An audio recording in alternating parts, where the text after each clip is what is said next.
Hello नमस्कार, कैसे हैं आप सभी लोग। उम्मीद करते हैं अच्छे होंगे, प्रसन्न होंगे। सभी का स्वागत है आपके अपने चैनल पर। तो आज हम देखेंगे 8 दिसंबर वाला प्रश्न पत्र। 8 दिसंबर बीपीएससी 8 दिसंबर को जो प्रश्न वो पेपर हुआ उसी का एनालिसिस करेंगे। प्रश्न और ये 9th और 10th वाले का ये एग्ज़ाम है, यानी कि टीजीटी का। ये वाला प्रश्न पत्र देखेंगे दिसंबर 8 का। और इसमें लैंग्वेज के जो शब्द वो प्रश्न हैं उनको देखेंगे। 70 से ये स्टार्ट होता है, 70 तक इसमें जनरल स्टडी के प्रश्न होते हैं। इसके बाद आता है लैंग्वेज का, यानी कि सब्जेक्ट वाइज। और सब्जेक्ट है हमारा हिंदी, तो हिंदी के प्रश्नों को सॉल्व करेंगे। देखते हैं 71 प्रश्नों से। और जो इसका प्रश्न पत्र का सीरीज़ है वो सीरीज़ है ए सीरीज़ से हम इसका एनालिसिस करेंगे। तो चलिए देखते हैं, बिना किसी देरी के 80 प्रश्न इसमें होंगे। पहला प्रश्न है, हिंदी साहित्य के आरंभिक इतिहासकार मिश्र बंधुओं द्वारा 4 खंडों में रचना का क्या नाम है। आंसर हो जाएगा, थोड़ा सा जल्दी करेंगे, प्रश्न थोड़े से ज़्यादा हैं तो ऑप्शन साहित्य में कम बताऊंगी और मैं सोचूंगी सारा एक साथ एनालिसिस हो जाए। तो आंसर हो जाएगा इसका सी सही, मिश्र बंधु विनोद। इसके बाद हम देखेंगे प्रश्न नंबर 72। प्रश्न है, आदिकालीन पृथ्वीराज रासो किसकी रचना है। तो आंसर हो जाएगा बी सही, चंद्रबरदाई। बी सही, चंद्रबरदाई। इसके बाद देखेंगे प्रश्न नंबर 73। प्रश्न है, हिंदी साहित्य के आरंभिक काल को आदिकाल नाम किसने दिया है। आंसर हो जाएगा सी सही, हजारी प्रसाद द्विवेदी ने दिया है। इसके बाद हम देखेंगे प्रश्न नंबर 74।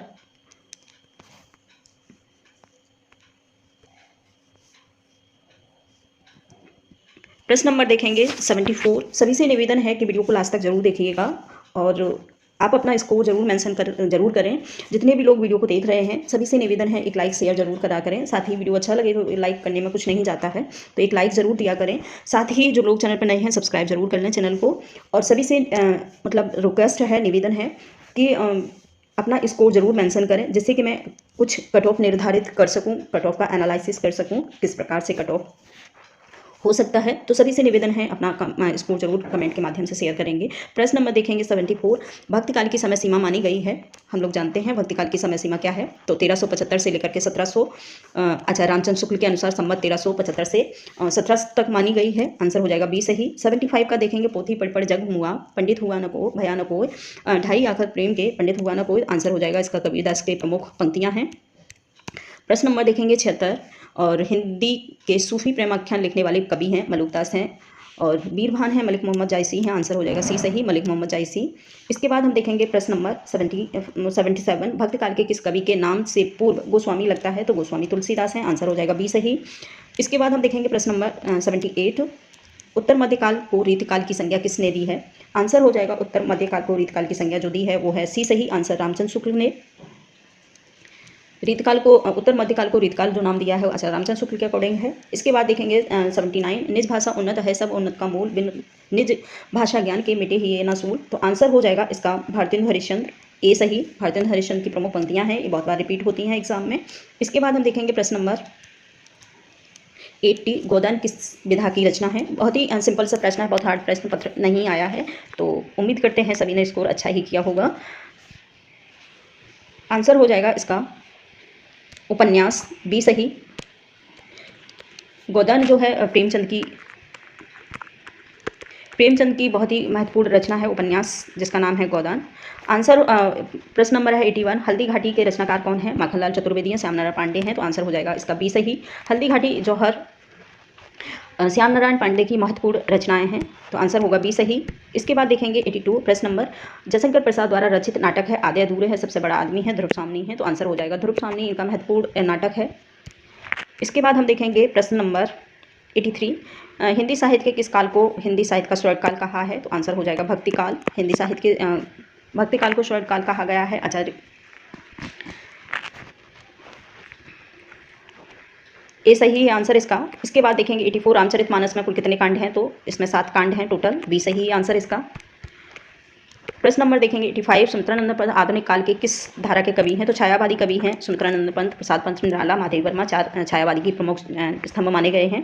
प्रश्न नंबर देखेंगे 86 से लेकर के 88 तक के जो इसमें पैरा दिया है। पैरा नहीं पढ़ेंगे, सिर्फ आंसर आप लोग पैरा पढ़ के अपना मिलान कर लेंगे। क्योंकि इसमें बहुत ज़्यादा टाइम लगेगा। तो आंसर देखेंगे पैरा का। ऑप्शन है पहला, प्रश्न नंबर है 86, प्रस्तुत गद्यांश का शीर्षक क्या होगा? तो 86 का जो आंसर हो जाएगा नैतिक और धर्म, यानी कि बी सही है। आंसर होगा बी सही। इसके बाद देखेंगे प्रश्न नंबर 87, मानव अस्तित्व कैसा है? आंसर हो जाएगा इसका 87 का धनिक क्षणिक। आंसर होगा सी सही, क्षणिक।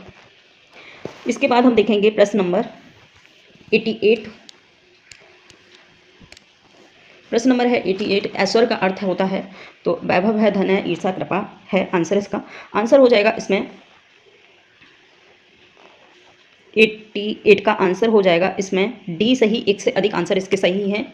धनिक भी हैं और धन यश कृपा भी है। तो आंसर हो जाएगा दो। ये वैभव और धन दोनों ही माने जाते हैं ऐश्वर्य के लिए। तो आंसर होगा इसका डी सही, एक से अधिक। इसके बाद देखेंगे 89, प्रश्न नंबर है 89। पैरा इसमें बहुत ज़्यादा आए हैं, तो पैरा नहीं पढ़ाऊंगी, पैरा आप खुद पढ़ लीजिएगा, आंसर मिलान कर लीजिएगा। और क्योंकि पैरा पढ़ने में बहुत ज़्यादा वक्त लगेगा और फ़ायदा भी ऐसा कुछ नहीं है। और प्रश्न नंबर देखेंगे 89, प्रस्तुत गद्यांश का शीर्षक क्या है? दूसरा पैरा आया है। आंसर हो गया विज्ञान और एक वरदान। विज्ञान एक वरदान, आंसर सी हो जाएगा इसका 89 का। इसके बाद देखेंगे प्रश्न नंबर 90, विज्ञान की तथ्यात्मक परिभाषा क्या है? तो क्रमबद्ध, सुसंगठित और प्रयोगात्मक ज्ञान को ही विज्ञान कहा गया है। सी सही है। इसके बाद हम देखेंगे प्रश्न दिगंधर का अर्थ क्या होगा? इसके बाद आंसर 91 का हो जाएगा ए और सी दोनों ही सही हैं, दिशाओं के अंत, और सी है सभी दिशाओं में। और आंसर हो जाएगा इसका डी सही, डी सही। आंसर होगा डी सही। इसके बाद हम देखेंगे प्रश्न नंबर 92। प्रश्न है धरती से आकाश तक पताका फहराने का अर्थ होता है बहुत बड़ी सफलता मिलना, यानी कि बी सही है आंसर इसका, बहुत बड़ी सफलता मिलना। इसके बाद हम देखेंगे प्रश्न नंबर 93। प्रश्न नंबर है 93, यहाँ भी एक पैरा है, पैरा बहुत ज़्यादा आए हैं एग्जाम में। और 93 का है उपयुक्त गद्यांश का शीर्षक क्या है? तो शीर्षक आप खुद पढ़ लीजिएगा, मैं सिर्फ आंसर दूंगी। और आंसर हो जाएगा इसका ए और डी, ए और सी, लेन देन और गरीबी, दोनों ही इसके आंसर हैं। तो आंसर इसका जो राइट होगा वो होगा डी सही। ऑप्शन दोनों सही हैं। आंसर हो जाएगा 93 का डी। इसके बाद हम देखेंगे प्रश्न नंबर 94। प्रश्न है दिया बत्ती का समय होना, संध्या काल होना, ए सही है। इसके बाद हम देखेंगे प्रश्न नंबर 95, मुँह देखी करना। मुँह देखी करने का अर्थ है पहली बार सामने होना या फिर बातचीत करना, परिचय का लाभ लेना। उपयुक्त में से एक से अधिक है। आंसर हो जाएगा सी सही, परिचय का लाभ उठाना ही मुँह देखी करना होता है, मुहावरे का अर्थ। आंसर सी सही है। इसके बाद हम देखेंगे प्रश्न नंबर 96, लल्लू पंच चप्पू करना का अर्थ है लालच भरी बातें करना, गिड़गिड़ाना या फिर मनचाही मधुर बातें करना। तो आंसर हो जाएगा इसका मनचाही मधुर बातें करना, सी सही है। प्रश्न नंबर है 96 का सी सही। इसके बाद है 97, प्रश्न नंबर है, यहाँ भी पैरा दिया हुआ है, पैरा बहुत आए हैं। पैरा है उपयुक्त गद्यांश का उपयुक्त शीर्षक है। शीर्षक बताना है गद्यांश का, आप लोग से खुद ही पढ़ के समझ जाइएगा, लेकिन मैं आंसर बताऊंगी इसका। और 97 का आंसर होगा ई सही, इनमें से कोई भी नहीं है इसके उपयुक्त शीर्षक।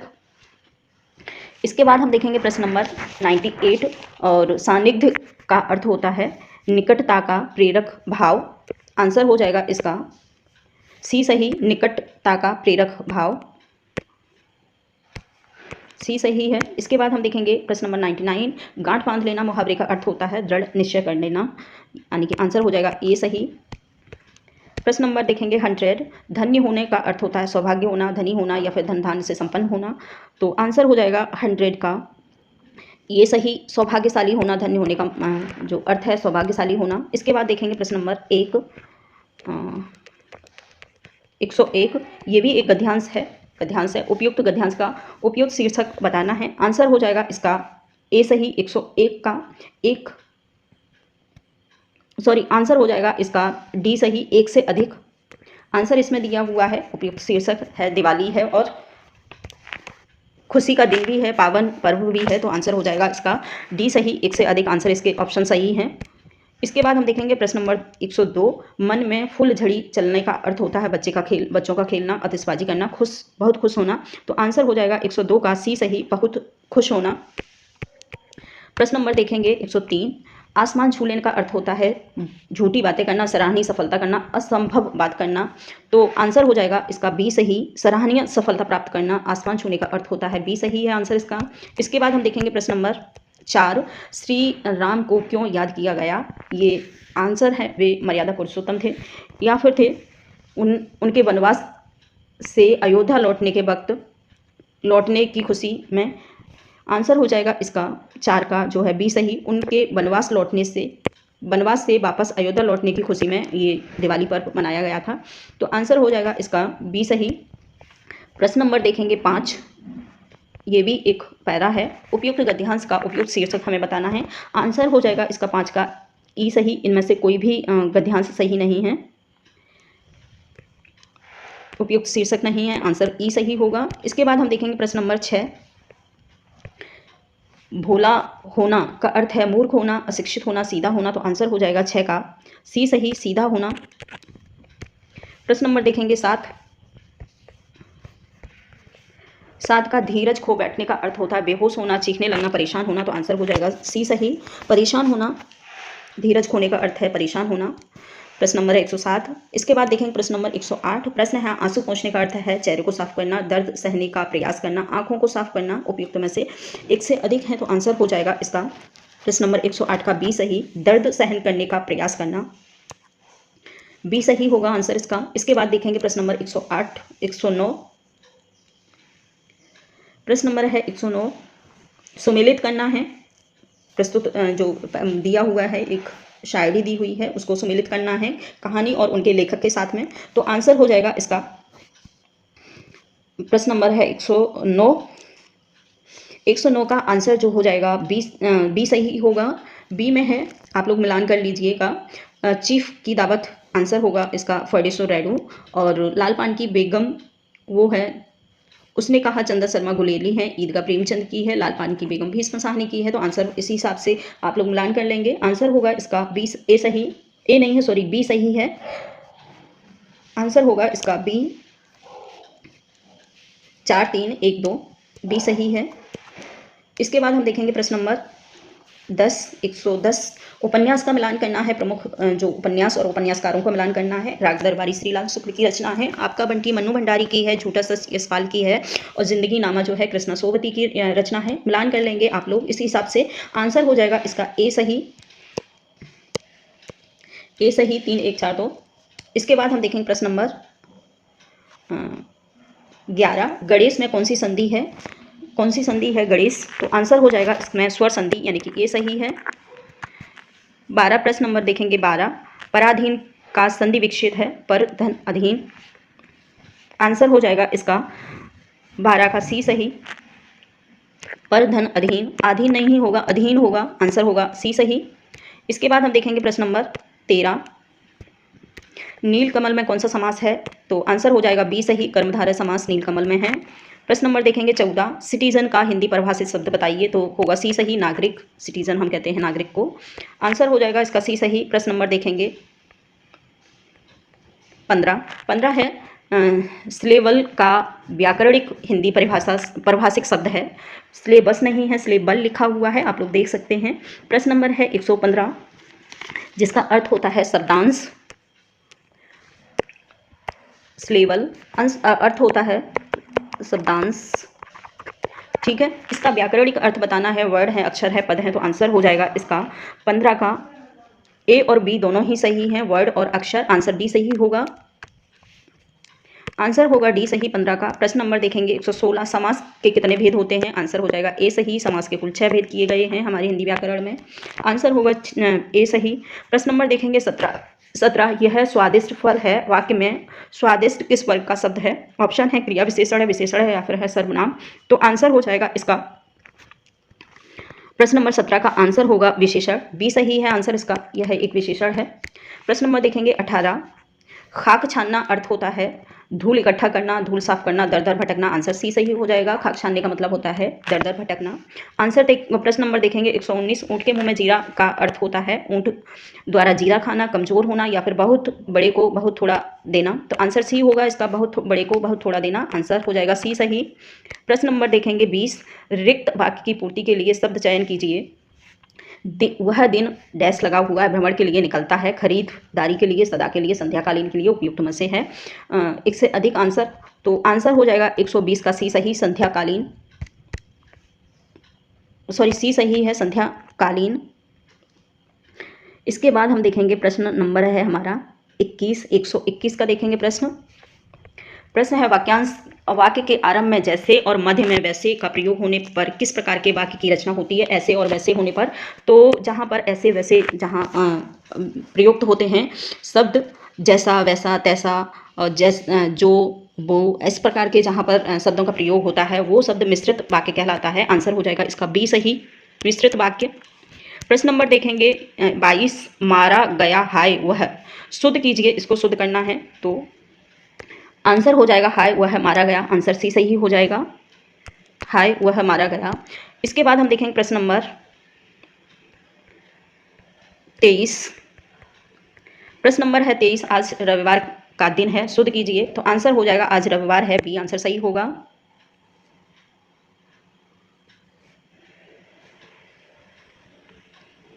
आंसर इसका सॉरी सी सही हो जाएगा, आज रविवार है। ये यहाँ पर बहुवचन का जो साइन है वो लगा हुआ है, लिखा हुआ है, तो एक है, तो इसलिए आज रविवार है, आंसर होगा सी सही। इसके बाद हम देखेंगे प्रश्न नंबर 24, संख्या में बस 11 बच्चे दौड़ रहे हैं, वाक्य में कौन सा पदबद्ध है? आंसर हो जाएगा इसका 24 का बी विशेषण पदबद्ध, बी विशेषण पदबद्ध होगा। इसके बाद हम देखेंगे प्रश्न नंबर 25, वह घायल शेर की तरह दहाड़ता गया, वाक्य में किस पदबद्ध की योजना है? आंसर हो जाएगा इसका 25 का, वो हो जाएगा ए सही, संज्ञा पदबद्ध, आंसर होगा ए सही, संज्ञा पदबद्ध। प्रश्न नंबर देखेंगे 26, वाच्य कितने प्रकार के होते हैं? हम सभी लोग जानते हैं वाच्य कितने प्रकार के होते हैं, आंसर होगा बी सही, वाच्य 3 प्रकार के होते हैं, कर्मवाच्य, भाववाच्य, और आप लोग बताएंगे एक कमेंट के माध्यम से, ठीक है। इसके बाद हम देखेंगे प्रश्न नंबर है 27। प्रश्न नंबर देखेंगे 27, मुझसे भागा नहीं जाता, वाक्य में किस प्रकार का वाच्य है? तो आंसर होगा इसका भाववाच्य, ए सही है, मुझसे भागा नहीं जाता है, ए सही हो जाएगा भाववाच्य। इसके बाद देखेंगे प्रश्न नंबर 28, आज्ञार्थक वाक्य के आधार पर वर्गीकृत नाम है, शैली आधार, अर्थ आधार और संरचना आधार। आंसर हो जाएगा इसका 28 का बी सही, अर्थ आधार, बी सही हो जाएगा, अर्थ आधार। इसके बाद हम देखेंगे प्रश्न नंबर 29, संरचना आधार पर वाक्य के कितने भेद किए गए हैं? तो आंसर हो जाएगा इसका संरचना के आधार पर वाक्य के भेद कुल आप लोग कमेंट कर सकते हैं कितने हैं। आंसर हो जाएगा 29 का बी सही, 3, संरचना के आधार पर वाक्य के 3 भेद किए गए हैं, बी सही है। सरल वाक्य, संयुक्त वाक्य और होता है मिश्रित वाक्य, तो ये 3 कुल भेद हैं। इसके बाद देखेंगे प्रश्न नंबर 30 सही, 130, शुद्ध शब्द का चयन कीजिए, कंप्यूटर लिखा हुआ है, कंप्यूटर लिखा है, कंप्यूटर लिखा है, आंसर हो जाएगा इसका सी सही, कंप्यूटर हम इस प्रकार से लिखते हैं। और इसके बाद हम देखेंगे प्रश्न नंबर 130 के बाद 31, प्रश्न नंबर देखेंगे 31।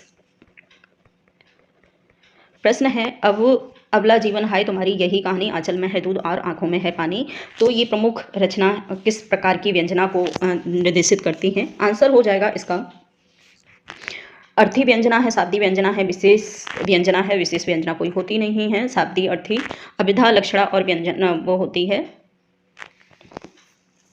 अभिधा, लक्षणा और व्यंजना, इस प्रकार से 3 शब्द शक्तियाँ होती हैं, तो आंसर हो जाएगा इसका 31 का आंसर ए और ई माना जाता है, यानी कि अगर देखी जाए शब्द के आधार पर तो इसमें होगी अर्थी व्यंजना, और अगर देखा जाए अर्थी व्यंजना के साथ इसको हटा दिया जाता है तो होती है इसमें मूल रूप से वो होती है लक्षणा व्यंजना। लक्षणा व्यंजना इसमें ऑप्शन नहीं है, तो आप आयोग के हिसाब से इसको आंसर देख सकते हैं, ए या फिर ई, दोनों में से आयोग एक को मानेगा, तो आप दोनों ही आंसर को इसको ऐड करेंगे। इसके बाद है प्रश्न नंबर 32, प्रश्न है अलंकार शब्द के अलम का अर्थ होता है, अलम का अर्थ बताना है हमको पूरा है, अधिक है, श्रृंगार है, और इनमें से कोई भी नहीं है, या है एक से अधिक। आंसर हो जाएगा इसका ई सही, अलम का अर्थ होता है आभूषण, अलम का अर्थ होता है आभूषण, आभूषण यहाँ पर दी नहीं गया है, तो आंसर होगा इसका ई सही। प्रश्न नंबर है 33, पीपर पात सरिस मंडोला उपमेय क्या है? इस वाक्य में उपमेय यह बताना है कि क्या है, मन है या फिर है पीपर पत्ता, पीपल का पत्ता। तो क्या है पीपल पात सरिस मंडोला, इसमें उपमेय बताना है। आंसर हो जाएगा इसका बी सही, मन। उपमेय है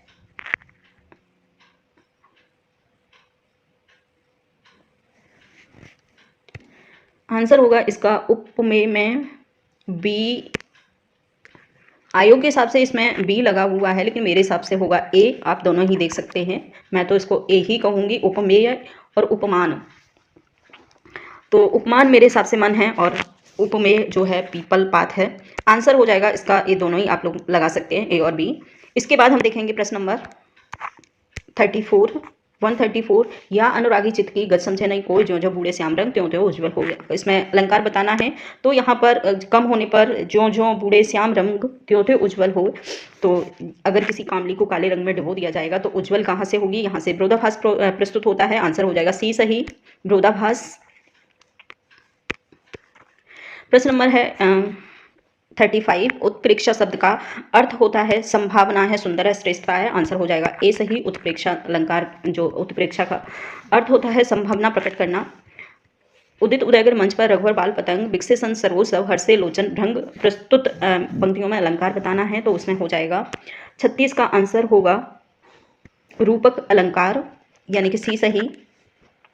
जहाँ पर योजक चिन्हों का प्रयोग होता है, जैसे संत सरोज लिखा है, वहाँ पर हम योजक चिन्हों का प्रयोग कर सकते हैं। सा सी, जहाँ पर जैसे शब्दों का प्रयोग होता है, वहाँ पर उपमा अलंकार का प्रयोग होता है। तो आंसर आपका देख सकते हैं, यहाँ पर आंसर हो जाएगा सी सही, रूपक अलंकार। इसके बाद हम देखेंगे प्रश्न नंबर 37 का 137। प्रश्न है अति कटु वचन कहत के कही, मानो लोर जरे सब देही। तो यहाँ पर मन मानो या जन जानो जैसे शब्दों का प्रयोग होता है। आंसर हो जाएगा इसमें बी सही, उत्प्रेक्षा अलंकार को इसमें दर्शाया गया है। प्रश्न देखेंगे, मोम सा सब भूल चुका अब, दीप सा मन जल चुका अब। इसमें मैंने ऊपर बताया था सा सी जैसे शब्दों का प्रयोग होता है, वहाँ पर उपमा अलंकार होता है। तो आंसर होगा इसका बी सही, उपमा अलंकार। प्रश्न नंबर देखेंगे 139। प्रश्न नंबर है 139, दोहा छंद के प्रत्येक पंक्ति में मात्राओं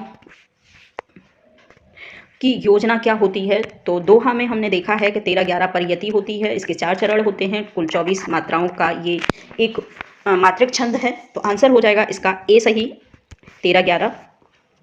प्रश्न देखेंगे 40, अस कहे फिर चित हैं ते ओरा, सिय मुख ससे भय नयन चकोरा। प्रस्तुत जो पंक्ति है वो किस प्रकार का इसमें छंद प्रयोग हुआ है? तो आंसर हो जाएगा इसका सी सही, चौपाई छंद का प्रयोग हुआ है।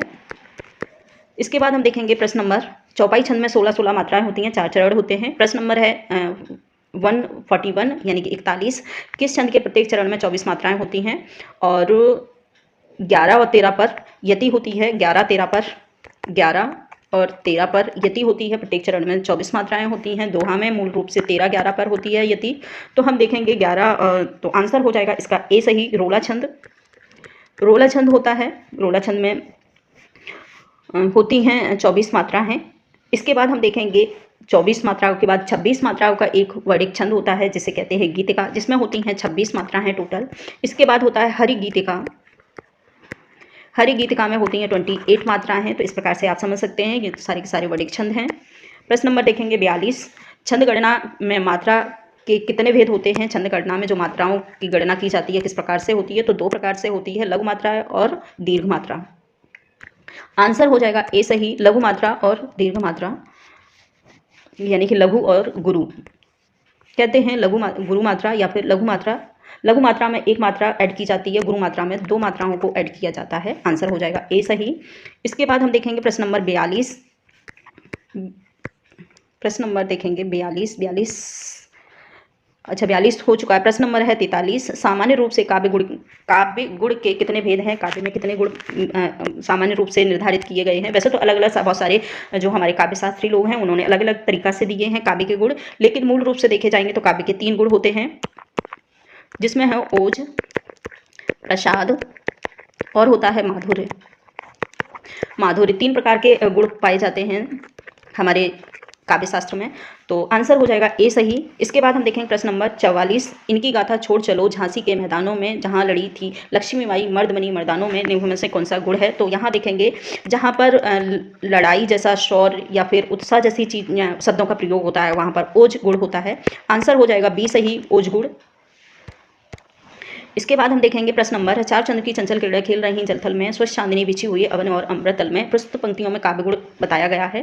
तो जहाँ पर मन को प्रफुल्लित करने वाले गुण होते हैं स्वच्छ चांदनी बिछी हुई अवन और अमृत तल में, और तो मेरे हिसाब से यहाँ पर होगा माधुर्य गुण, ए सही। लेकिन आयोग ने इसको लगाया है, आयोग ने इसको बी लगाया है, आप लोग खुद निर्धारित करेंगे और देखते हैं आंसर कौन सा होगा। मेरे हिसाब से माधुर्य गुण होगा, क्योंकि जहाँ पर मन को हर्षित करते हैं वहाँ पर माधुर्य गुण का प्रयोग होता है, जहाँ पर ओज भावनाएं प्रस्तुत होती हैं वहाँ पर ओज गुण होता है, और जहाँ पर मधुरता यानी कि प्रेम प्रसंग या फिर श्रृंगारिक शब्दों का प्रयोग होता है वहाँ पर माधुर्य गुण होता है, और जहाँ पर थोड़ी सी मन को प्रफुल्लित करने वाले प्रसाद गुण के अंतर्गत आते हैं। तो आंसर हो जाएगा सी सही मेरे हिसाब से। और देखते हैं, और आयोग ने इसको बी लगाया है, तो आप लोग खुद निर्धारित करेंगे इस चीज़ को। इसके बाद देखेंगे प्रश्न नंबर 46, रस निष्पत्ति के स्थान स्थायी भाव के अतिरिक्त कितने तत्व माने गए हैं रस निष्पत्ति के। तो आंसर हो जाएगा इसका 46 का ए सही, तीन माने हैं, रस निष्पत्ति के 3 भाव माने गए हैं। आंसर हो जाएगा इसका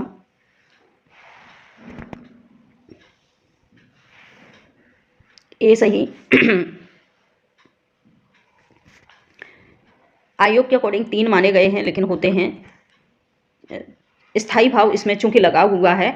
तो इसके बाद हम देखते हैं कि जो रस निष्पत्ति के जो भाव होते हैं वो कितने होते हैं। पहला होता है स्थायी भाव, दूसरा होता है विभाव, तीसरा होता है अनुभाव, चौथा जो होता है संचारी भाव। संचारी भाव इस प्रकार से 4 भेद किए गए हैं रस निष्पत्ति के। तो आंसर हो जाएगा इसमें ए सही। इसके बाद हम प्रश्न देखेंगे 47, प्रश्न है निम्नलिखित हिंदी में संस्कृत के 9 रसों में कितने नए रस जोड़े गए हैं। तो हिंदी में मूल रूप से 9 रस माने गए हैं, लेकिन इसके साथ ही कुछ और रस जोड़ दिए गए हैं। तो आंसर होगा इसका ए सही, 2 अन्य रस और जोड़ दिए गए हैं, जिन्हें हम कहते हैं जिनको वात्सल रस एक जोड़ा गया है, वात्सल्य और दूसरा जोड़ा गया है भक्ति रस। ये 2 रस जोड़े गए हैं, टोटल हो गए हैं 11। तो आंसर होगा इसका ए सही 2। प्रश्न हम देखेंगे 48, शांत रस का स्थायी भाव होता है निर्वेद, सी सही है। प्रश्न नंबर देखेंगे 49, बाल धी विशाल विकराल ज्वाल जाल मानो लंक लीलिपे को काल रसना पसारी है, कैथो बियोन बिथि का भरे हैं भूर धूमकेतु के वीर रस वीर तरवारी सी उभारी है।